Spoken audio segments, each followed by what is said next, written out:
नमस्कार दोस्तों। या देवी सर्वभूतेषु शक्तिरूपेण संस्थिता नमस्तस्यै नमस्तस्यै नमस्तस्यै नमो नमः।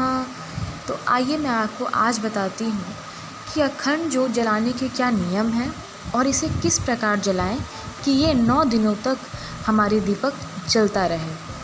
तो सबसे पहले हम अखंड दीप जलाने के लिए एक बड़ा सा दिया लेते हैं। आप या तो बनवा सकते हैं या मंगा सकते हैं, बाज़ार से ले सकते हैं। फिर उसके बाद उस दिया को हम उसमें घी भर लेते हैं और मौली आती है जो आप बाज़ार से जाके ले सकते हैं। वैसे तो बाती कम बनता है, लेकिन आप मौली का दिया जलाएंगे तो वो और भी शुभ होता है। तो आप मौली का दिया जलाने के लिए उसकी बाती बना लें।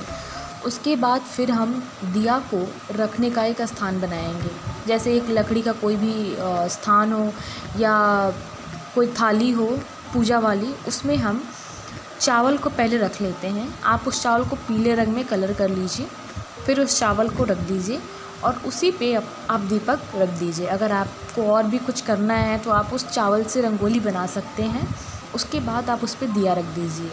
दिया रखने के बाद आप उस दिया को प्रज्वलित कर दीजिए और ध्यान रहे कि आप माता को उनके बाईं तरफ न लगा के दाईं तरफ दिया जलाएं, क्योंकि बाईं तरफ दिया सिर्फ काली माता को लगाया जाता है, बाकी दाईं तरफ माता रानी को हम दिया लगाते हैं। उसके बाद फिर माता रानी का ध्यान करके उनका जयकारा लगा के दिया को प्रज्वलित करिए और माता रानी से कहिए कि माँ, ये दिया आपके नाम का लगाया है, अब आप ही स्वयं इसकी रक्षा करिए। इस तरह माता रानी उस दिया की स्वयं रक्षा करती हैं। हालांकि दिया को हम माता रानी के रूप में ही पूजते हैं, लेकिन ये भी नहीं है कि आपने दिया लगा दिया और आप उसके प्रति लापरवाह हो गए। बिल्कुल नहीं। आपको ये चीज़ ध्यान रखना है कि अगर आप दिया लगाए हैं तो अखंड ज्योत को आपको 9 दिनों तक उसकी देखभाल करनी होगी अच्छे से।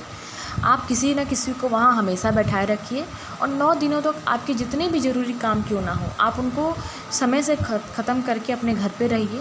सुबह शाम आप दिए का ध्यान रखिए। इस तरह माता रानी का आप दिया लगा सकते हैं। मैंने बहुत ही कम समय में आपको ये बताया है कि दिया आप अखंड ज्योत कैसे जलाएं कि 9 दिनों तक बिना बुझे आपका जो दिया है वो जलता रहे।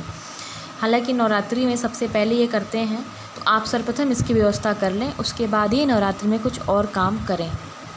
अगर आपको मेरी ये जानकारी अच्छी लगी तो आप इसे लाइक सब्सक्राइब ज़रूर करिएगा। मेरे चैनल को आप सब्सक्राइब ज़रूर करिएगा ताकि आपको मैं जो भी आगे जानकारी दूँ आपको प्राप्त हो सके।